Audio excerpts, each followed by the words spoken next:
Hey, it's Copenhagen with On Point Game Reviews. I stumbled upon this game browsing Steam, and I couldn't wait to play into it enough to do a video review.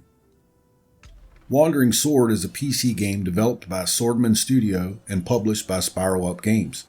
Set in the diverse world of Jianghu, players follow the journey of Yu and Yi, a martial artist navigating a series of challenges and mysteries. The game combines traditional RPG elements with unique mechanics, such as a distinct character progression system and a blend of real-time and tactical turn-based combat.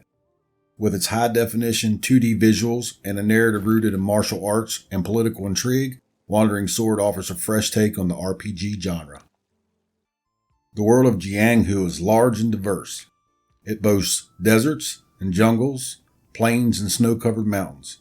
The world feels dynamic with day and night cycles, changing weather patterns, and NPCs that have daily routines.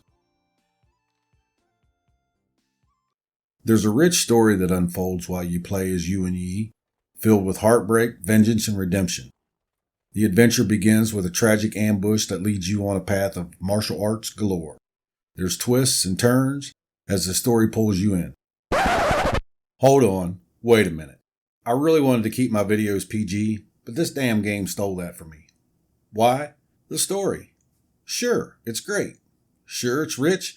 And sure, it's full of twists and turns. But there's so much fucking dialogue. I thought my eyes would fall out from reading. Damn, there's so much dialogue. I was so thankful for the skip option. That was until I got deeper into the game and realized that if you don't pay much attention, it's hard as hell to know where you're supposed to go for a quest, and even harder to know where the hell to go to turn it in.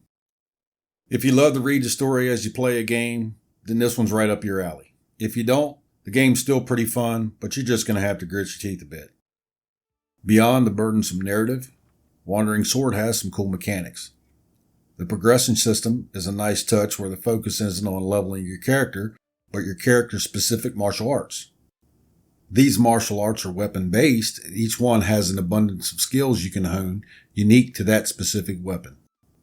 You can switch between weapons, and along the way you can even discover new skills and abilities or acquire them from quests.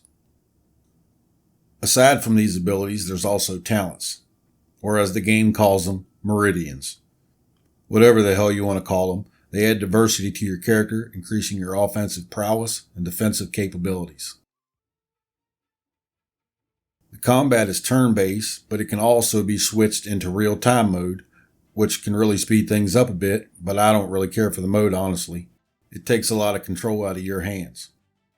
Like with other martial arts-based games, key management is important. Going crazy with key-intensive moves can leave you low when you need it the most, and some abilities are more potent the higher your key and less effective when it's low. I'm hoping they come back and do a rework at some point because most of the early game, and even a chunk of the later game, the battles, they just feel repetitive. What I mean is, there's not so much difference between one battle to the next. You can actually go into battle and do the exact same thing every time. Move 3 spaces, normal attack. Normal attack again, move 2 spaces, special attack. Not all battles are like that. Some larger battles, dungeon fights, and most boss battles offer a real challenge and really make you sit up on the edge of your chair and think a little. The game has a group mechanic where you can team up with other NPCs provided you have enough affinity. You can gain this by giving them gifts, sparring, or sometimes doing quests for them. From time to time, you can acquire free group members for a segment of the story, but they leave once that specific quest is done. In conclusion, WanderingSword is a pretty good game. If you like RPG games, there's a good chance you're going to have fun with this one. If you like Chinese-style RPGs, then you're going to love this one. I have to say that this style of RPG was fun for me. I love titles from back in the day like Secret of Mana and Evermore and Chrono Trigger, but this was my first experience with the wuxia Chinese-style RPG genre, and if it wasn't for the fucking dialogue, I would have given it a 9 out of 10, but I'm stamping it with a 7.5. If you enjoyed today's video, please click that like and subscribe button down below, and be sure to hit the notification bell so you never miss new content. Leave a comment with your thoughts. I'd really love to hear from you. Until next time, happy gaming.